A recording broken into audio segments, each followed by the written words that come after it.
Berdoa selesai. Ya. Apakah hari ini ada yang tidak hadir? Hadir semua. Alhamdulillah ya, hari ini hadir semua. Oke, pada pembelajaran sebelumnya masih ingat kita belajar apa?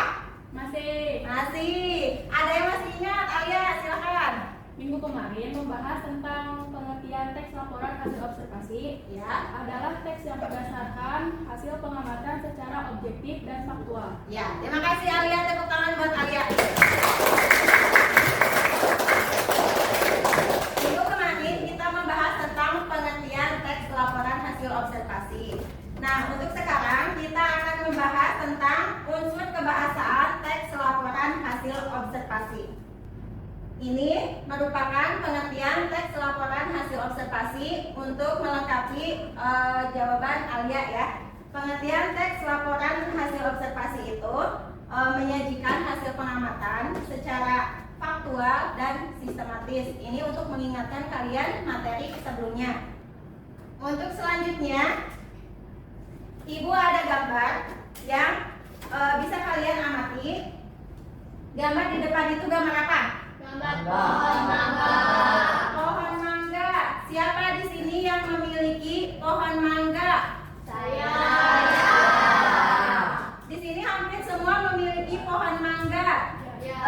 Ya, menurut kalian ketika ingin menjelaskan tanaman mangga ini, bagaimana caranya kalian menjelaskan kepada teman agar temannya itu paham dengan penjelasan tentang tanaman mangga?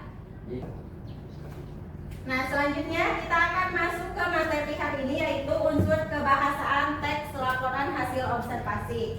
Unsur kebahasaan ini digunakan untuk memperjelas informasi agar objektif dan ilmiah, sehingga laporan yang diterima oleh teman kita atau pembacanya bisa mudah ya, jadi bisa informatif. Apa saja unsur kebahasaan teks laporan hasil observasi itu? Yang pertama ada kata baku. Apakah ada yang tahu kata baku itu apa? Kata baku itu menggunakan kata sesuai KBBI, Kamus Besar Bahasa Indonesia, ya, dan PUEBI. PUEBI itu Pedoman Umum Ejaan Bahasa Indonesia, ya. Nah, di sini ada contoh kata baku. Contohnya apotik, bukan apotek. Contohnya apotek, bukan apotik, ya. Apotik itu kata tidak baku. Yang bakunya adalah apotek, ya.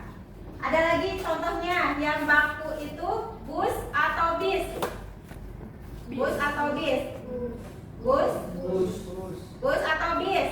Bus. Yang kedua, mengapa teks laporan hasil observasi menggunakan kalimat pasif? Ya, Rafli. Kalimat pasif digunakan agar fokus pada objek yang diamati, bukan pada pelaku pengamatan, sehingga teks terasa objektif dan informatif. Ya, betul sekali Rafli, terima kasih. Jadi ketika kita membuat teks laporan hasil observasi itu, kita harus fokus kepada objek yang diamati. Jadi bukan kepada pelaku pengamatannya, sehingga teks tersebut benar-benar menginformasikan objek yang diamati. Ya, terima kasih untuk semuanya yang sudah menjawab. Sekarang kita akan berdiskusi kelompok. Ibu akan membagi kelompoknya menjadi 5 kelompok. Oke, yang tugas ketiga, kalian membuat paragraf teks laporan hasil observasi yang terdiri dari 1 kalimat definisi, yang kedua terdiri dari 2 kalimat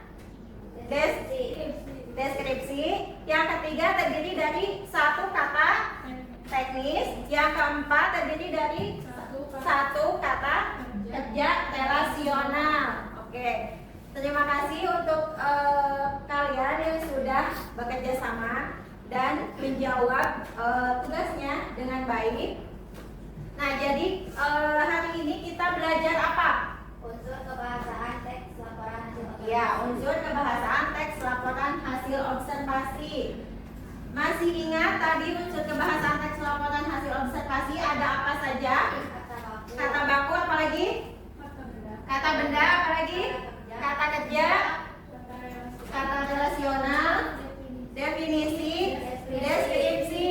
Ya, kalian sudah memahami apa itu kata unsur bahasa dalam teks laporan hasil observasi, dan kalian sudah mempelajari tentang definisi kalimat, deskripsi, berbagai kata yang digunakan dalam teks laporan hasil observasi.